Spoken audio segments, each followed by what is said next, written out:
Are you aware of the different types of spiritual energy that surround the physical realm? If not, you're on the verge of finding out, so stay tuned. Welcome to Cosmic Verge. I'm Evelyn Baier, and I am a certified intuitive life coach, psychic medium, and an author. Today's discussion is about spiritual energy. What is it exactly, and how would you discern between the different types? Let's start with the physical realm, otherwise known as the tactile universe. Hot and cold, rough or smooth, heavy like a rock, or light as a feather. The elements of earth, water, air, and fire reign here. Tangible through the physical senses, they are a fulcrum to help us identify with our physical world and help write off what does not make sense. Because of this, humans appear to be quite puzzled by spiritual energy, if not thoroughly frightened by it. Probably for the reason it disrupts all boundaries and without explanation, all because of the limitations of the spiritual realm. Yes, Earth is more apparent and limited if you stop and really think about it. On the other hand, I find these negative reactions from people rather perplexing. Probably because spirit energy is only half the mystery for those of us ingrained in the metaphysical field. Now let's start with physical energy. Human beings. Human beings operate on the lowest level, which means we operate or vibrate at a lower frequency, just as the rest of the planet does. Although we are limited in comparison to spirits who are able to use their energy more efficiently and differently than we do, many times we have the ability to alter reality with our thoughts and actions. Next, there's earthbound spirits, and they are described as entities that end up stuck between the two realms of the physical and spiritual planes that mostly vibrate at a medium frequency. And lastly, any spirits that crossed over into the light would be considered to be in a high vibrational state and therefore would not require the drawing of EMF or electromagnetic frequency or energy. Now, your guides or angels would best fit this description and would not drain electrical objects or cause interference in any way. When they do manifest themselves, you may sense them, but their connections with you will be unnoticeable to your energy field and surroundings. Meaning when they slip into your space, it'll be effortless. You won't really feel it. You might feel positive vibrations, but you're not really going to feel it as if an earthbound spirit came into the room. Speaking of which, one surefire way to detect them is to keep an eye out for draining batteries. Even a battery in a car, actually, phone or smoke detectors, and lights, a flickering or burned out light. Definitely. They sometimes, if you notice you're going through a lot of light bulbs, that could be why. Okay, so let's start with your senses. You may also smell an electrical charge in the room, feel tingling on your skin, or experience raised hair on your arms. The room may grow cold from a spirit drawing off energy sources, such as lights, batteries, appliances, and electrical outlets. They can even utilize physical beings as an energy source. You may also feel a presence and sense cold spots, or even feel the swirling of air in a particular area of a building or room. As a youth, I witnessed the pages of a phone book flipping back and forth for minutes on end. Now talk about daunting. Was I scared? Yes. But I wouldn't be now because I have a better understanding of the spiritual realm. I've even experienced spirits over by an electrical strip in my living room and by an electrical outlet. And two in particular were spirits that I actually was able to photograph 2 different times. And the reason why they will hover by outlets is to charge their energy supply that they need because they haven't crossed over yet. So what they do is hover over by an electrical outlet. And some unseen forces also have the ability to push a chair across a room. I've experienced that. Well, it's sort of a surprise when it happens.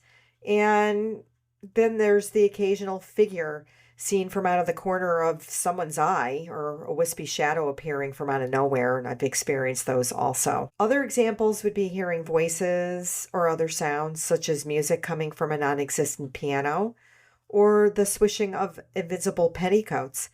Although these may be classic examples of spirit sounds, They would not necessarily be detected through physical ears, but by clairaudience, which would be an ability of the throat chakra. Believe it or not, there's a connector there with the throat chakra and your sense to hear spirits. Understand that not all spirits are malevolent. There are also good spirits that remain earthbound due to negative emotions, such as fear or anger. So now that we discussed the signs of an earthbound soul and we've discussed, spirit guide energy, let's move on to the topic of vibrational frequencies or energy generated by the embodied soul. But before I go on, I want to point out that my guide Persevius has explained to me through the tiles that souls aren't human just because they inhabit the human form during reincarnation on Earth. The same would apply if they inhabited an alien physicality while in another galaxy, which goes to say that souls are universal energy regardless of the life forms they take on. While in the physical, the frequencies of these souls will be reflected in the form of emotions, good, bad, or indifferent. The higher the vibrations, the more positive the emotions will be. The same goes for negative emotions, but on the opposite end of the scale, of course. When we take on physical form, we carry some awareness from our previous lives into the present, which in turn will often affect each lifetime. But before I go on about this is what many people in the metaphysical practice will refer to as soul DNA, otherwise known as a spiritual genetic code. Now, be sure to listen to podcast 2 so you have a better understanding of, past life regression. When the soul absorbs feelings and desires through different lifetimes, it is likely to transport them into the next lifetime, especially if these emotions or beliefs were never properly dealt with in the first place. So here are some examples of soul DNA and proper karma. Spirit A, a well-renowned physician/humanitarian during their past life, also had trouble regulating their emotions and was argumentative. This was most likely because it had been carried over from a lifetime of abuse preceding this one in particular. Sadly, that life came to an abrupt end without the positive changes needed for spiritual growth. Spirit A then carried their soul DNA into the current life now, combined with issues from childhood trauma. Thoroughly immobilized by their emotions and not able to fulfill their life's purpose through aiding others, they seek treatment in order to turn their life around. While some of this suffering may have resulted from negative exposure as a youth during this particular lifetime, it could also be a residual built-up of previous lifetimes, or soul DNA, which is spiritual energy.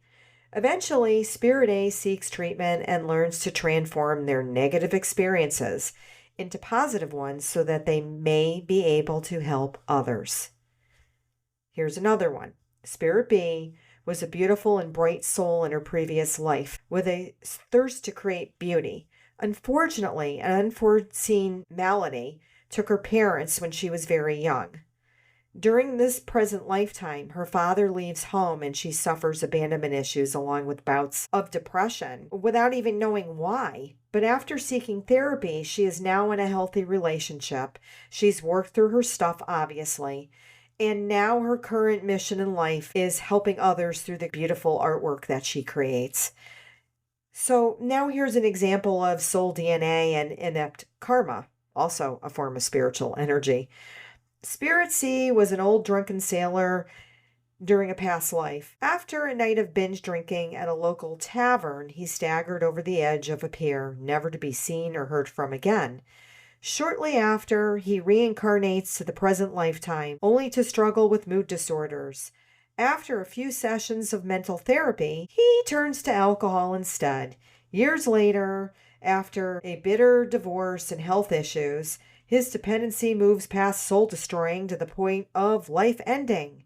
Now, I'm not God, but I have an understanding that unresolved issues can follow souls into other lifetimes. So, because of this residual karma, spiritual energy, it is likely that Spirit C will need to seek out reevaluation through his spiritual committee before returning to the spiritual realm. Okay, so Spirit D experienced a life as the daughter of an aristocrat, When her betrothed perished from a plague, her parents married her off to another aristocrat 30 years older than her. In a desperate attempt to escape her misery, she commits suicide. The end result? Spirit D was forced to complete a series of similar life experiences so her soul could achieve spiritual growth. Now, although nothing really is ever carved in stone, your soul DNA will help structure your journey here on planet Earth because it will follow you through lifetimes. It's spiritual energy.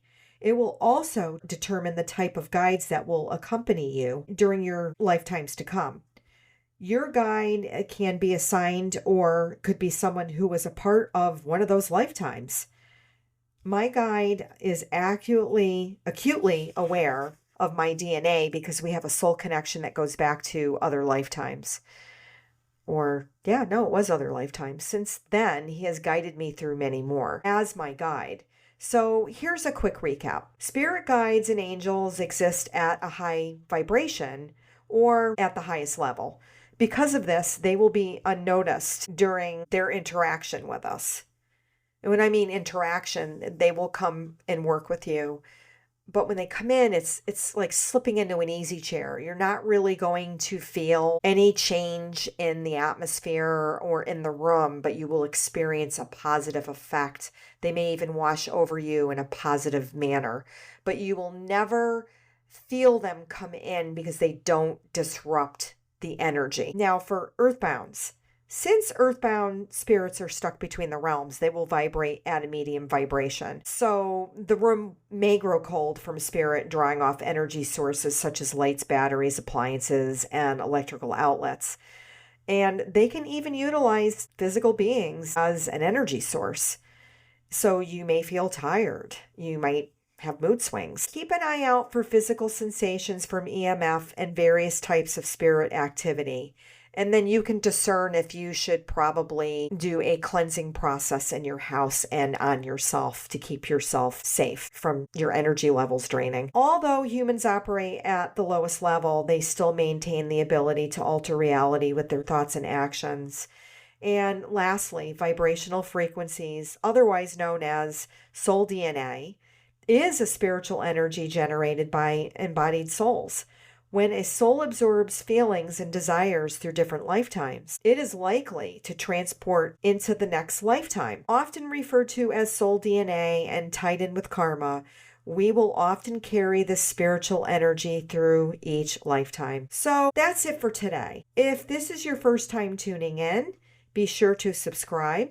And if you're interested in learning more about personal transformation through divination, click on the link below.